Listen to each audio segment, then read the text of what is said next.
Step into the Cotswolds with us, where timeless villages, golden stone cottages, rolling hills create England's most enchanting countryside escape. This is Great Two, a stunning village that feels like a fairy tale.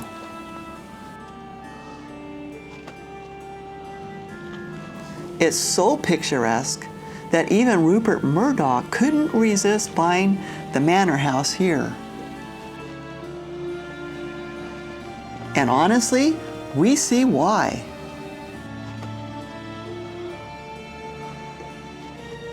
It's the perfect place to slow down, explore, and soak up the beauty of rural England.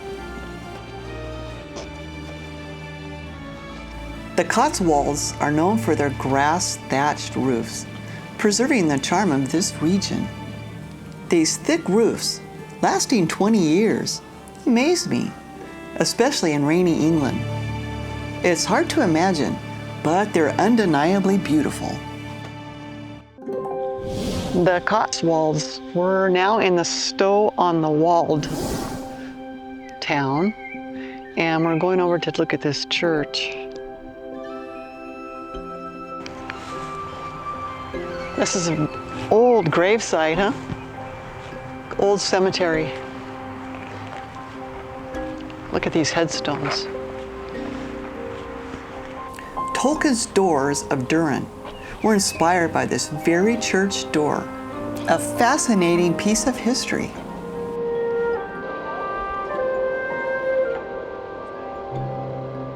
Is this the market area? The market area, but there's no market today. Oh.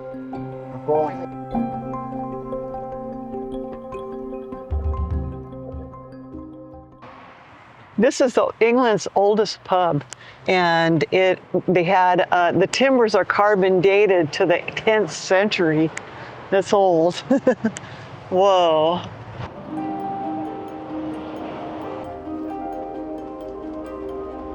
From 947 AD. That's old. Look at that T-bone.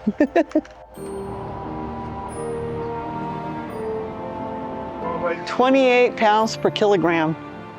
Huh? 28 pounds per kilogram. Not bad. Really? Yeah. Oh, $12.95 per pound. Yeah. That looks like a nice steak. That's a beautiful steak. Gosh, yeah. For each. I know, 28 days. I can absolutely see why so many celebrities and wealthy people choose the Cotswolds for a second home or retirement. Walking through the charming village streets, peeking into cozy stores, I feel timeless appeal and peaceful escape this region offers.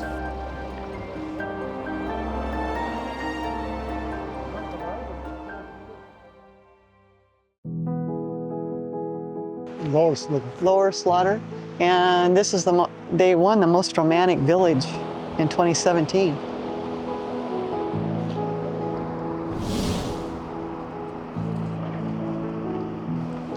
Lower Slaughter is a storybook village nestled in the Cotswolds, where time seems to slow down. The tranquil River Eye winds through honey-colored stone cottages, crossing quaint footbridges. Its historic watermill adds a touch of nostalgia, and the peaceful charm of its surroundings makes us feel like we've stepped back in time, a hidden gem of serene beauty. But, I mean, the mill that we see today is probably Victorian because you've got the red brick, so it's about 150 years old. But they've been milling the land for pushing on 1,000 years at least. And we found Roman coins here as well, so maybe the Romans built the first mill here. For maybe 2,000 years there's been a mill here.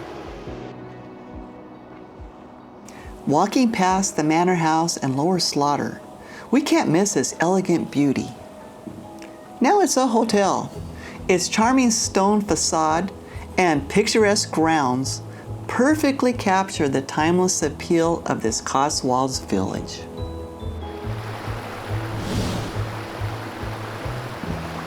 With its peaceful river, stone bridges, and quaint streets, Bourton on the Water lives up to its reputation as one of the most beautiful villages in the Cotswolds.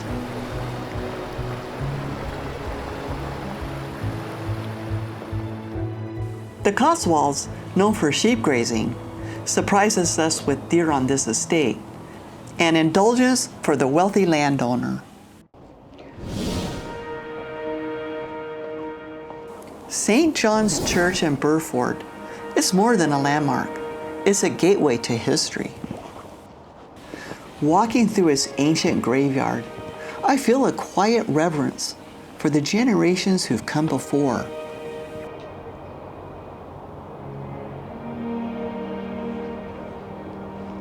The church's medieval beauty, standing tall for centuries, inspires awe, while the gravestones whisper stories of lives long past, creating a serene, reflective atmosphere. And you see there's no stained glass in the window, so it's quite bright inside. Okay. And the reason why there's no stained glass is during the Second World War, they never bombed the Cotswolds because it'd be a waste of energy bombing the countryside, but they bombed Birmingham, which I mentioned before is north of where we are. And on the way home to Germany, one of the bombers had a bomb left over, and he randomly dropped it. He didn't care where it landed, and unfortunately it landed in Swinbrook, and it blew out all the stained glass in the church. In Swinbrook, we heard amazing stories from our guide, details in history we'd never heard before, truly captivating.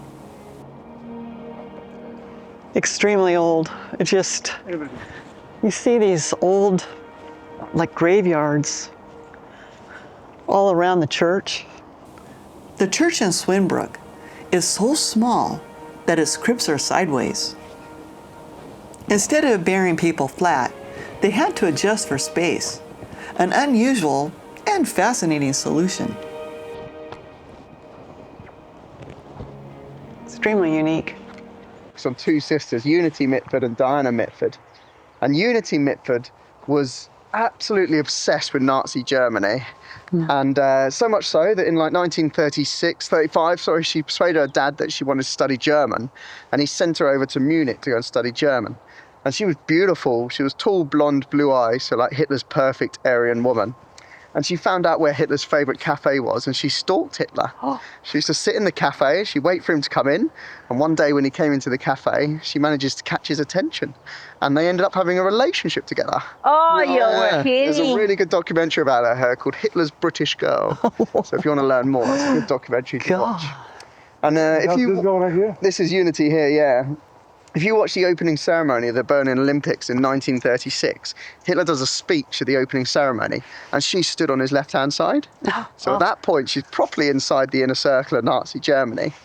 Then when the war started in 1939, she was so upset about the war because the man she loved, Hitler, was going to go to war with the country she loved, England, that she went to the park and she took a gun and she shot herself in the head. But you know she doesn't die until 1948. So she survives the suicide attempt, but the bullet wedges in her brain and she lost all of her mental capacity. So she lost the ability to walk and talk. Her dad was a powerful man. His name was Lord Resdale, so he was in the House of Lords in London, very powerful man here in England.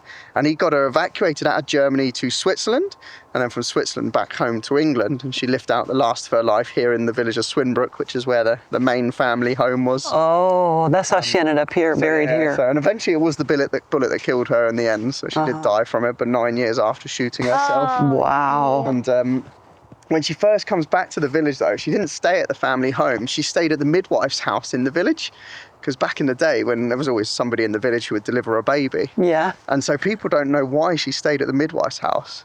So some people believe she had a child, which may have been Hitler's child? Oh my God. So if Hitler has a baby, it probably grew up in the Cotswolds.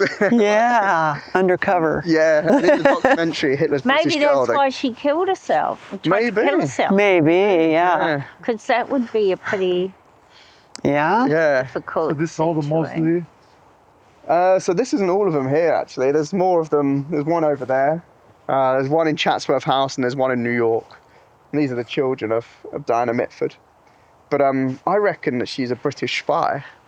I don't think she commits suicide. I think Hitler has her assassinated at the start of the war. That makes more sense.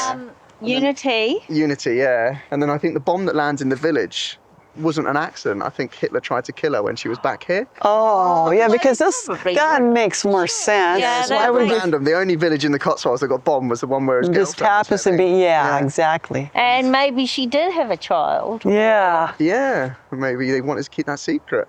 yeah. Yeah, so maybe you let her leave Germany because she couldn't speak, but she actually learned to start talking again when she was back home in England.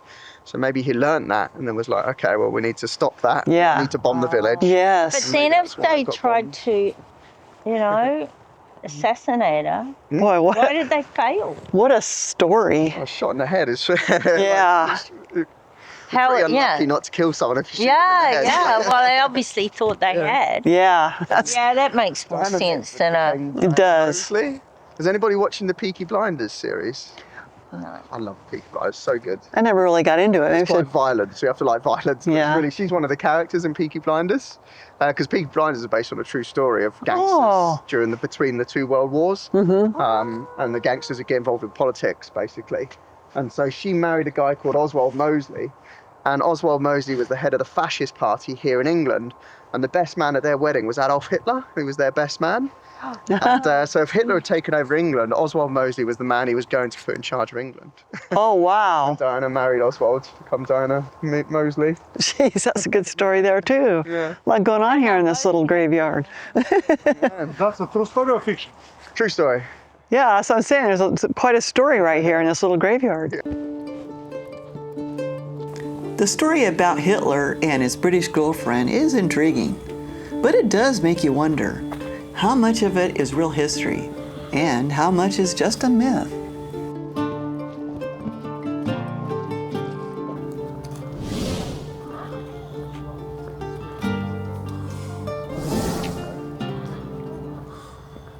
Minster Lovell Hall, with its crumbling ruins and haunting legends, is steeped in mystery.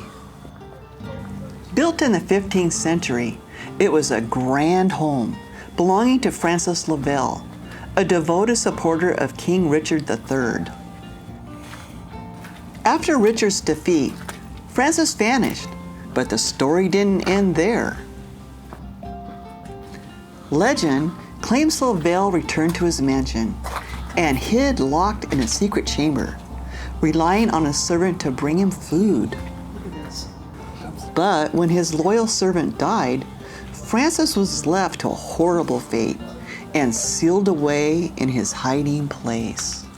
Decades later, his skeleton was found in the hidden room, igniting tales of his restless spirit. Today, Minster Lovell Hall is a shadow of its former self, but its atmosphere is captivating.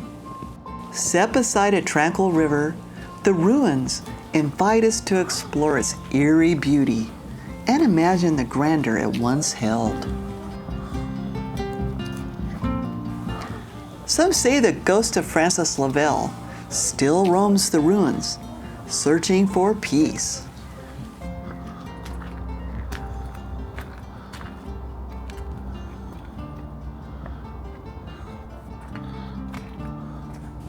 Whether you believe the legends or not, the hall's tragic history and stunning setting leave a lasting impression, making it a site that feels alive with stories of the past.